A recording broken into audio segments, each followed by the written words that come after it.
आणि माझं लग्न झालं तेव्हा मी 9 वर्षाचे होते, 10वी सुरू झालं होतं.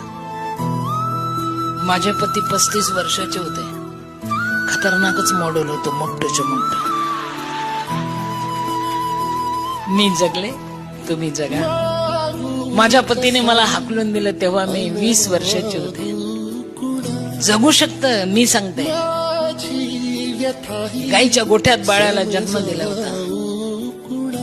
दगडाने नाळ तोडलं होतं. सिनेमात 4च दगड मारले, रिअल मी 16 दगड मारले. 16व्या दगडाने नाळ तोडले, बाळ जवळ घेतला. हाकलून दिले रे दगड मारून मारून. त्यावेळेस मी मराठवाड्यात फिरत होते. 10 दिवसाची बाळंती, 20 वर्षाचं वय, मराठवाडा जिल्हा. तुम्हाला खरं वाटेल, तुमच्या पूर्णा स्टेशनला मी 22 दिवस भीक मागत होते. 22 दिवस.